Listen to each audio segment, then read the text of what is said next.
Good afternoon. My name is Buffy. I'm a women's lifestyle creator on YouTube and TikTok and Instagram. Today we're talking about why people who avoid conflict actually control the room. Conflict avoiders don't just avoid, right? They actually control the entire emotional dynamic. And most people don't even realize it, right? Who would think that one person avoiding conflict is the person that is going to set the tone for the room, right? Because silence is often used as a way to control others, right? Because people don't know what you're feeling if you're silent. When you open your mouth and you convey what you're feeling, then you let them in on what you're feeling. But when you sit in silence and just kind of look at people and kind of monitor the room, then you are probably the quietest, most powerful person in that room, right? And you control the entire emotional dynamics. And most people don't realize that, right? And withholding communication makes others secretly see you as mysterious. They want to know what's on your mind. They want to know what you're thinking. They want to understand where you're coming from. But the longer you stay silent, it's almost like you're holding them by a breath. They're wondering, what is this person thinking? What is their motive? What are they looking to gain from this interaction? Right? Because people want to hear what the strong, silent type people have to say. Right? And so there is that sense, almost like the tension that you could cut with a knife when people are literally just sitting there looking at you. And it's like, are they judging me? Are they sizing me up? Are they frustrated or mad at me for some reason? Did I do something wrong? You start kind of going through that little inventory of your head of self doubt. What could I have said? What didn't I say? What should I say? Should I try to approach them, or are they being standoffish because they don't like me? They don't want to talk to me. And so think about all that anxiety that goes into just someone just refusing to say anything, right? And so you're like, what is going on here, right? And ultimately, too, what generally happens in that scenario, if you are a person that likes to communicate with others and likes to reach a common ground, it can feel disconcerting. It can feel like you've been on a merry-go-round for 2 hours and you're dizzy and disoriented and you're trying to figure out how to regain your footing. So, what do? You likely end up going up to that person. Maybe you try to introduce yourself. Now it's going to depend whether or not they want to actually have a conversation or if they want to maintain the control. Because a lot of people like to have that control, that power. And ultimately, what's going to happen is you likely are going to go up and introduce yourself. Maybe they're going to look at you, maybe they're not going to say anything to you, and you're going to feel like you have to be on, like you have to over explain, you have to justify, you have to tell them like that you're worthy of getting to know, right? Or you're over functioning. You're trying to literally lead the conversation, getting them engaged, because that may be what you do. That may be something you like to do. You like to connect with people. You like to express ideas and actually go through things together, right? Which is nothing wrong with that. But at the root of over explaining is someone who feels like they've been misunderstood most of their life, right? And I'm the type of person, I like to connect. I like to connect with people, which is why I'm doing these things. That's why I have a podcast. I have two podcasts. One is Recovering Perfectionist Mama, Grace in Progress, a psychology channel that goes into topics like this. And second, I have a true crime podcast, which is Grace and Gavel, where truth meets compassion. Both of them, I'm an almost 18-year criminal defense attorney. Both of these go on YouTube, right? Thank you. I appreciate it. I'm doing well. How are you? Welcome, OG Gamer. Welcome. Thank you for tuning in. I think a lot of us like to connect to other people. No, I'm not. If I were, that would be an ethical violation. That would be an ethical violation, truly, and I would lose my license, which is not worth me losing my license over making something up, But I get it. A lot of people say a lot of things online, right? Have you ever seen that commercial from State Farm where the guy goes, he meets this girl online and he says, "I'm from France And the guy's like, prove it. And he's like, bonjour. And she goes, see, I told you he was from France. So yes, I get it. People say all sorts of things online. I get it. But no, if I were to lie about that, I would be in serious trouble with the bar. So I will not lie about that. So the other thing too is I think a lot of us want to connect. And I think a lot of us want to reach a common ground. But then you have to look at the idea of how disconcerting it can be when someone is literally not talking and just looking at you. And a lot of us think that, oh my goodness, what are they thinking about me? Do they like me? Do they not like me? Because, a lot of us are people pleasers. We've been there.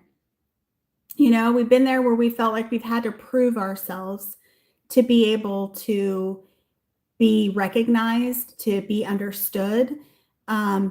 And I think a lot of it goes back to the school dynamic. In the school dynamic, there's so much jockeying for popularity and jockeying for being recognized for who you actually are rather than who people think you are.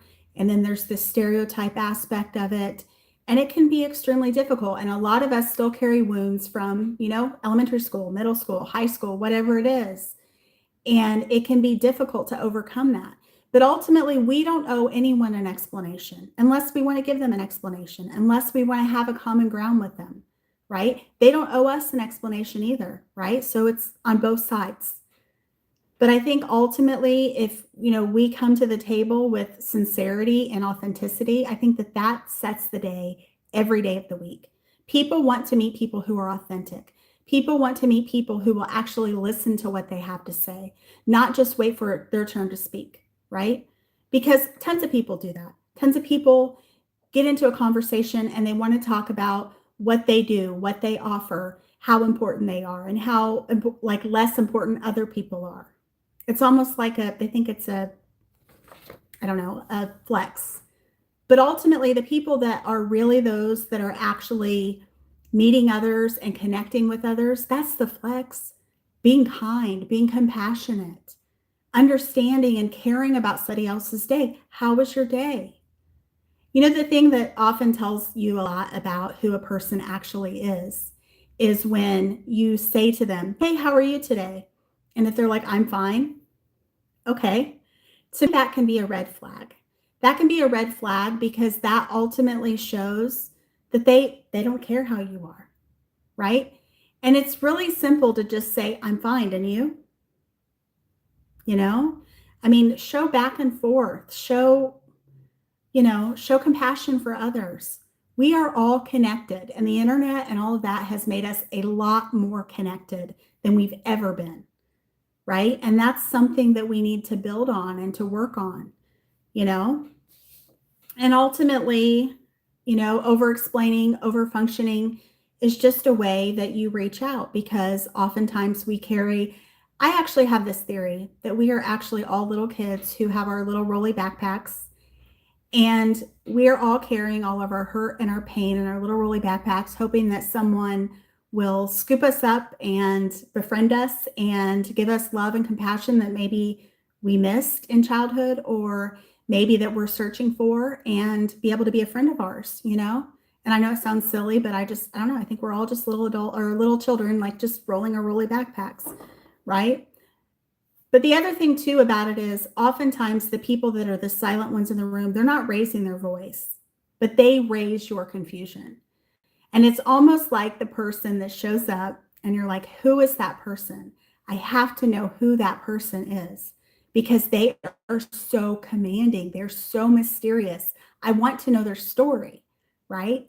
And ultimately, you can be anyone you want to be, like you look at literature, like The Great Gatsby, right? The Dorian Gray. All the stories that talk about the mystique and the thing of being the unknown person that comes into the room and just shakes everything up, whether they say anything, they don't say anything, and there's certain people, like when you're out eating or whatever, you look and you're like, man, that person just seems so mysterious. I wonder what their story is, and as a person who studies human behavior and a person who is in the legal system and has seen trials and done trials and been part of trials, and is a legal nerd, it's just interesting to kind of think about what someone else's story is, because ultimately The study of humans is very fascinating and very interesting. We got all the gambit, right?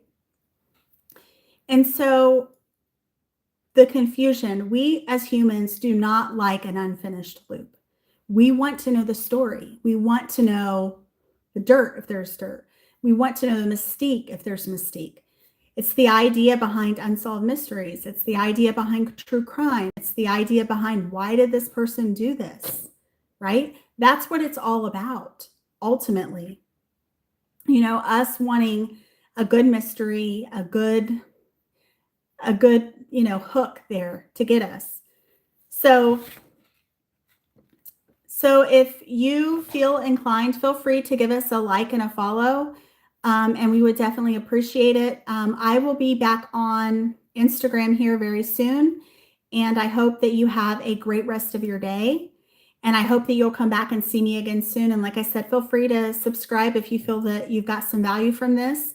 And I do come on every day on YouTube live at 12:30. I go TikTok live at 1 p.m. Eastern, or excuse me, noon Eastern, and then 12:30 p.m. Eastern on TikTok, or excuse me, YouTube live, and then 1 p.m. Eastern on Instagram live. So feel free to check me out. And also too, you think about it too, we don't have to be ashamed or feel like we have to prove ourselves to anyone. Be yourself. The right people will find you, right? I think there's someone for all of us, right? We just got to find them. So I just want to say thank you for tuning in, and I hope you have a great rest of your day, and hopefully you'll come back and see me again soon. Bye-bye.